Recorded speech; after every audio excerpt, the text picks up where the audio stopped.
गगनचुंबी इमारतें, नदी के दो किनारों के समुदायों को जोड़ने वाले पुल, जीवन को स्थिरता देते मकान व आधुनिक युग की ऐसी अनेकों अद्भुत उपलब्धियां श्रमिक के हाथों के बिना असंभव है।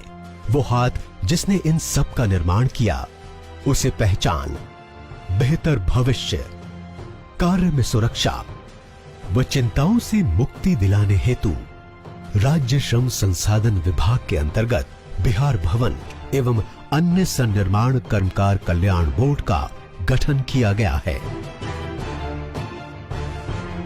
भवन एवं सन्निर्माण कर्मकार कल्याण बोर्ड भी बन गया।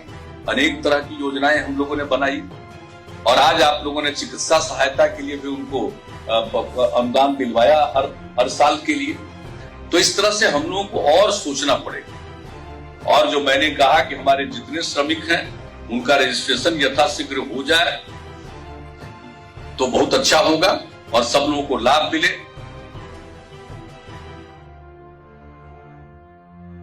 इसके अंतर्गत ऐसे सभी निर्माण श्रमिकों को शामिल किया गया है जो सड़क, भवन, पुलों आदि के निर्माण में कार्यरत हैं। 18 से 60 वर्ष के वैसे निर्माण श्रमिक जिन्होंने पिछले एक वर्ष में कम से कम 90 दिनों तक निर्माण मजदूर के रूप में कार्य किया है, वे निबंधन के पात्र हैं। निर्माण कार्यस्थलों पर श्रमिकों की सुरक्षा एवं स्वास्थ्य के प्रति बोर्ड काफी संवेदनशील है।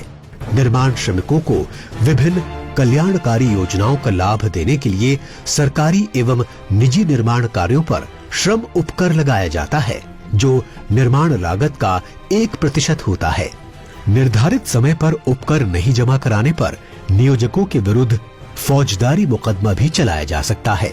इस उपकर की राशि को बोर्ड के खाते में ऑनलाइन अथवा डिमांड ड्राफ्ट के माध्यम से जमा किया जा सकता है। इन सब से बढ़कर बोर्ड श्रमिकों के कल्याण के लिए कई योजनाएं चला रही है। एक नजर डालते हैं उन योजनाओं पर। श्रमिकों के स्वास्थ्य की चिंता करते हुए सामान्य बीमारियों के लिए है वार्षिक चिकित्सा सहायता योजना, जिसके अंतर्गत श्रमिकों के खाते में प्रतिवर्ष 3,000 रुपए जमा किए जाते हैं और असाध्य रोगों की स्थिति में मुख्यमंत्री चिकित्सा कोष के बराबर की राशि दी जाती है। निबंधित श्रमिकों को उनकी 2 बेटियों के विवाह के लिए वित्तीय सहायता योजना से 50-50 हजार राशि की सहायता दी जाती है। इसी प्रकार मातृत्व लाभ योजना के अंतर्गत महिला श्रमिकों को 2 बच्चों के प्रसव की स्थिति में प्रसव के दिन राज्य सरकार द्वारा निर्धारित अकुशल मजदूरी की दर के 90 दिनों के बराबर की राशि दी जाती है। यदि निबंधित पुरुष श्रमिक की पत्नी का प्रसव हो जो कि बोर्ड से निबंधित नहीं है, तो उसे भी 2 बच्चों के जन्म पर 6,000 रुपए की राशि पितृत्व लाभ योजना के अंतर्गत दी जाती है। बोर्ड के श्रमिकों के बच्चों के 10वीं तथा 12वीं में प्रथम श्रेणी से उत्तीर्ण होने पर 10,000 रुपए से 25,000 रुपए तक की राशि नकद पुरस्कार के रूप में दी जाती है, चाहे वो बिहार में किसी भी बोर्ड के विद्यार्थी हो। इसके अलावा अगर उनका नामांकन IIT, IIM जैसी संस्था में हो, तब पूरी फी तथा IIT एवं BTech में नामांकन पर 5,000 से 20,000 तक की राशि प्रदान करने का प्रावधान शिक्षा के लिए वित्तीय सहायता योजना के अंतर्गत किया गया है।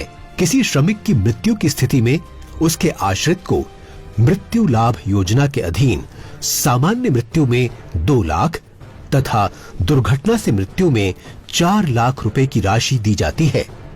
यहाँ तक कि दाह संस्कार हेतु आर्थिक सहायता योजना से मृत व्यक्ति के दाह संस्कार के लिए भी 5,000 रुपए की सहायता उपलब्ध कराई जाती है। श्रमिक की आयु 60 वर्ष हो जाने पर उन्हें पेंशन योजना के अंतर्गत प्रति माह 1,000 की पेंशन, यहाँ तक कि उनके मरणोपरांत उनके आश्रित को इसकी आधी रकम पारिवारिक पेंशन के रूप में दी जाती है। और इस सब के अलावा घर की मरम्मत के लिए 20,000 रुपए, साइकिल खरीदने के लिए अधिकतम 3,500 रुपए और प्रशिक्षण के बाद अधिकतम 15,000 रुपए तक के औजार देने का प्रावधान भी बोर्ड ने किया है। बिहार भवन एवं अन्य सन्निर्माण कर्मकार कल्याण बोर्ड सही अर्थ में अपने श्रमिकों के अभिभावक की भूमिका निभा रहा है।